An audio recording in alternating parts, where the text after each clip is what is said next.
Happy Memorial Day, everyone. Woo! Hope you guys are having a great Memorial Day. Hope you're out in the sun having some fun like you can tell I am. But thanks for hanging out with me for a little bit. All right, so if you haven't already, swing over to YouTube and check out yesterday's vlog once this is over, where we discussed bureaucracy breeds instability. How important it is for us when we put a management system in place, whether it be a small company or a large company, to ensure that we're empowering our best employees by spending the majority of our time and resources on promoting the good and not spending so much time on the negative or the bad. Look, we need to correct those things, but let's make sure that we're spending the majority of our time and effort on the good, because that's what's going to give us the profitability, and that's what's going to allow us to make this world a better place. Thought that'd be a great tie into today's topic. We'll be discussing the janitor versus CEO complex. How essential it is for us when we lead other individuals that we treat each person the same, regardless of the position that they may have. It's not just the right thing to do, it's actually the best thing to do for our company, and in turn the best thing to do for ourselves. Ralph Waldo Emerson, amazing American philosopher, who also has ties to Henry David Thoreau, actually lent him the land and cabin so that he could live next to the lake when he was writing his amazing books. Wanted to highlight him because I really feel like one of the quotes that he's really famous for sets the tone for today's topic on ensuring that we treat each individual the same, because it's what separates us not only as people but as leaders. Ralph Waldo Emerson believed that every great institution is the lengthened shadow of a single person, and that person's character determines the character of the organization. Character, not skill set, character. And how does that manifest itself? All your other employees see you as a leader. Whether you realize it or not, they are noticing every action that you do. And most importantly, the way that you treat those individuals around you. Not just those that are most closest to you in rank. Not just those that you can benefit from most directly. Not even those that maybe you are paid to lead, but how do you treat those other individuals? Maybe those who don't have a position related to yours. Maybe those who some people would look down upon because they don't understand the work and think that the work's beneath them. Not truly understanding that we as people are a team. We're continually working together, and that needs to be the case when we're running a business. We need to spend our time on the good, just like we discussed yesterday in bureaucracy breeds instability, and not so much on the negative. It is the way that we treat those individuals, from the janitor all the way up to the CEO, that shows who we are, that shows our character, and allows us to lead more efficiently. Allows us to lead by example. Let's make sure that we're taking Ralph Waldo Emerson's words to heart, regardless of the position that we have, because we are setting a precedent. We are setting a tone. We are the ones who make the environments with which we live within. Let's ensure that we're building something upon positivity and not negativity. What truly differentiates great managers is their humanity. You're going to see a lot of top execs, a lot of top CEOs who have come from good schools, who have had good backgrounds, have great resumes on paper, and maybe even lead those closest to them well. But what truly differentiates from the good to great, what truly allows those to lead most effectively, is how they treat those individuals who they gain nothing from. How they treat those individuals in their lives who you may not see the direct correlation, but it is what defines their management style, because their humanity is what defines them and will in turn what defines the company that they work for. Let's ensure that when we manage, we differentiate upon our humanity and upon the way that we treat those around us, from the janitor all the way up to the CEO. You know what? It's easy to treat those above us well. It's easy to treat the CEO well. It's easy for us as a CEO to just treat those most closest to us, our vice presidents, our CFOs really well. And then it trickles down from there, and then maybe those lowest on the bottom rung are not being treated very well. Maybe they don't even know us. Maybe we've never spoken to them before because we don't see that direct correlation, that direct benefit. Well, that's not what it's about.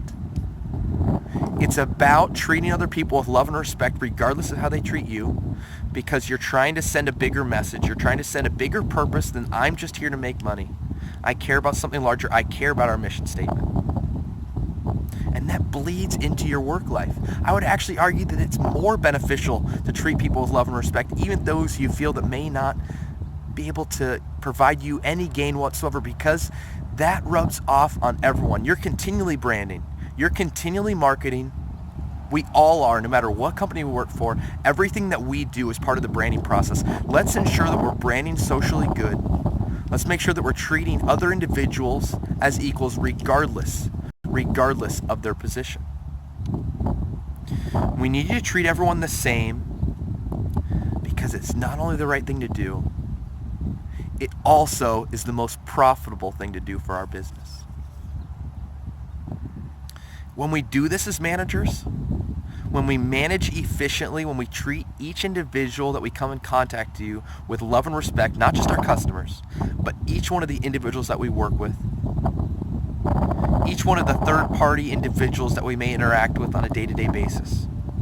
When we do this, this permeates the entire organization as well as the community as a whole. Remember, positivity is infectious, just like negativity, unfortunately. So let's focus our attention, let's focus our resources on the positive, on treating those around us with love and respect. Let's build an organization that has a foundation upon something larger than just making money, a mission statement that those who work for us buy into. And we can't just tell them a mission statement. We can't just show that to them on a board. We can't just mention that during the interview process and not live it each and every day as a leader. Not show that to those individuals around us that this is the way to live, because it's not only the right thing to do, it's the most profitable thing to do as well. Let's ensure that we're managing efficiently. And when we do that, we're treating each individual the same, from the janitor all the way up to the CEO. Equality is not only the right thing to do, it is the most selfish and smart thing to do when we're running a business and in our day-to-day lives with those that we love most. John Wooden, the extremely famous UCLA basketball coach, among other things, he always focused on love first. That was the most important thing for him as a leader and for his team, because he realized that if his players loved one another, that they wouldn't just be working for themselves. They wouldn't just be working for a pro contract or as many points as they could score. They'd be working for the guy next to them. They'd be trying to make that individual's life better, to highlight that individual, to highlight the team as a whole, in turn highlighting the coach, highlighting the school, highlighting the community, that when they unselfishly played, that they actually did the best thing for themselves. And it shows. From 1963 to 1975, John Wooden won 10 of 12 national championships. 10 of 12 NCAA national championships. That number is just mind-boggling in any sport nowadays, whether it be pro or college. I mean, that would just be crazy to duplicate. But he was able to do that, to build it upon an organization that believes in love first and treating everyone around them with love and respect. When he was at a young age, his dad actually gave him his 7-point creed that he kept with him his whole life. Real quick, I'm going to highlight these. Number 1 was be true to yourself. Number 2, make each day your masterpiece. Number 3, help others. Number 4, drink deeply from good books, especially the Bible.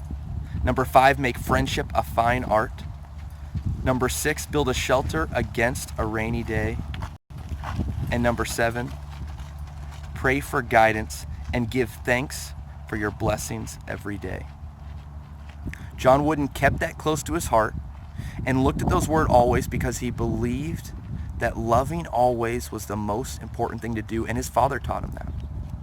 I want to finish off today's discussion on janitor versus CEO with a great quote from the famous coach John Wooden. Coach Wooden articulated many times to his players, as well as anyone that he came in contact with, that it is way more important to be more concerned with your character than your reputation. Because your character is what you really are, while your reputation is merely what others think of you. Coach Wooden didn't care about all the championships. Every time he asked about that, he highlighted his players. He highlighted someone else. He did not want the focus on himself because he realized it was a team effort. He realized that focusing on loving first had to be unselfish, had to not be focusing on himself. And when he did that, it was the best thing for his team, the best thing for his school, the best thing for himself as well. Many years later, when they wanted to put the court at UCLA in John Wooden's name, he said, you know what, you can do that, but only if you put my wife's name on there too. And you have to put it first. Because he knew that as a team with his wife, they were the ones that were able to make UCLA what it was, not just him. That by loving his wife first, by showing her love no matter what, that is what made him the man that he is. That is what differentiated the way that he coached, the way that he lived. So forever, the UCLA court will always read, Nell and John Wooden Court. Let's make sure that we don't think we've got all the right answers as leaders. Let's make sure that we're treating other individuals around us with equal respect regardless of their position. Let's make sure that we're loving always, regardless of the benefit that we can receive from that individual. Loving always is not about what we get in return. It's about the bigger purpose of life. It's about using each and every day that we have to make a difference in those around us. Because no day is guaranteed. Tomorrow definitely isn't. So let's use today to make someone's life better. Oh man, I love this stuff. Oh man, janitor versus CEO complex. Let's make sure we're treating everyone equally all the time. Love and respect. Man, it feels so good. If you have any questions, or maybe just you want to talk about your passions, what you're passionate about, maybe an idea that you have, I would love to hear about it. Message me over at Clayton J. Jensen. I'd love to hear a little bit more about you. Maybe even a little bit about your Memorial Day. Tell me how it went. But until then, I hope you guys have a great rest of the day. I hope you have a great Memorial Day. And I will see you guys here tomorrow. Until then, you guys stay chill. You guys stay peace.